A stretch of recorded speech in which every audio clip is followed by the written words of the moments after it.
দেখো এখানে দুটো সেন্টেন্স লিখেছি, you need to listen more and talk less, you will be able to solve a lot of problems.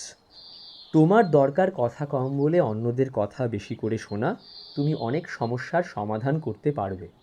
এবার যদি তুমি সেকেন্ড সেন্টেন্সটাকে দেখো, তুমি দেখবে মনে হচ্ছে দ্বিতীয় সেন্টেন্সটা যেন প্রথম সেন্টেন্সটা কেন ঠিক সেটা বোঝাচ্ছে, তাই না? বা যদি প্রথম সেন্টেন্সটা দিয়ে যদি জিজ্ঞেস করি কেন তোমার কথা কম বলা উচিত, কেন অন্যদের কথা ভালো করে শোনা উচিত, দেখবে তার উত্তরটা দ্বিতীয় সেন্টেন্সে দেওয়া রয়েছে। অর্থাৎ তুমি অনেক সমস্যার সমাধান করতে পারবে বলে প্রথম সেন্টেন্সে যা বলা হয়েছে সেটাকে জাস্টিফাই করা হয়েছে। এবার এখানে লেসের ঠিক পরে যদি ফুল স্টপের জায়গায় কোলন বসাই, তাহলে সেই কোলনটি দেখলেই আমরা এটা বুঝতে পারবো যে কোলনের পরে যা লেখা আছে তা কোলনের আগের লেখাটিকে হয় এক্সপ্লেন করছে বা কেন ঠিক তা বুঝিয়ে বলছে। আরেকটা এক্সাম্পল দিলে ব্যাপারটা আরও পরিষ্কার হবে। I don't like talking to her, she is extremely rude to everyone. ওর সাথে কথা বলতে আমার ভালো লাগে না, ও ভীষণ রুড।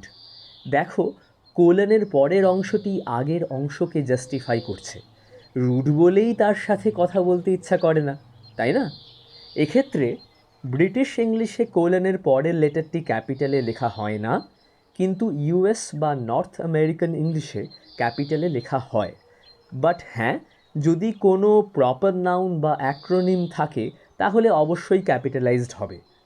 আচ্ছা, এখন অবধি যা যা বললাম ঠিকমতো বোঝাতে পেরেছি? ঠিক আছে, আমরা কোলন ব্যবহার করে একটা লিস্ট উল্লেখ করতে পারি এইভাবে: আর progress has been hindered by 3 main reasons, pollution, population and poverty.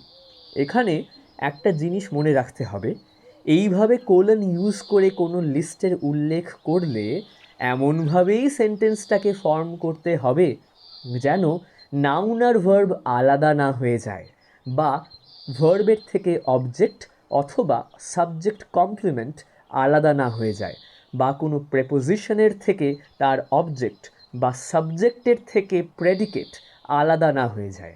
এই আলাদা হয়ে যাওয়া ব্যাপারটা এক্স্যাক্টলি কীরকম সেটা একটা এক্সাম্পল দিয়ে বললে অবশ্যই ভালো করে বুঝতে পারবে। দেখো, আগের এক্সাম্পলটাকেই যদি এইভাবে লিখি তাহলে দেখো কোলন এমনভাবে ইউজ করেছি তা ভার্ব আরকে subject complements, pollution, population, poverty থেকে আলাদা করে দিয়েছে।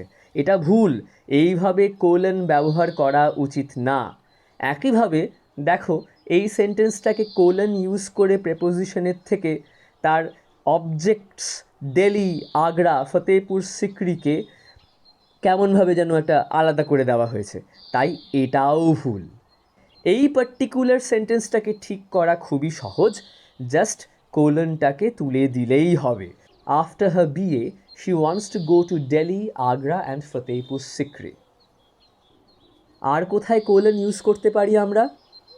টাইটেলের পাশে সাবটাইটেল লেখার সময় কোলন ইউজ করি, Spiderman, no way home.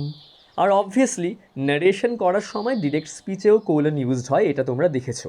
Mohan said, I must go back to India. এই আর কি, আশা করি নতুন কিছু শেখাতে পারলাম। ভিডিওটা বারে বারে দেখবে, যদি না বুঝতে পারো অবশ্যই কমেন্ট করে জানাবে। আর আরেকটা জিনিস, এইটার ইংলিশ ভার্সনও আপলোডেড হবে, আর এটার হিন্দি ভার্সনও আমি রেকর্ড করছি, সেটাও হিন্দি চ্যানেলটাতে পাবে। খুবই জঘন্য রেকর্ডিং হবে, খুবই বাজে উচ্চারণ করেই আমি বলবো, কিন্তু আশা করি হিন্দিতেও আমি বোঝাতে পারবো। ঠিক আছে, আবার নেক্সট ভিডিওতে দেখা হচ্ছে। Until next time, this is RB signing off.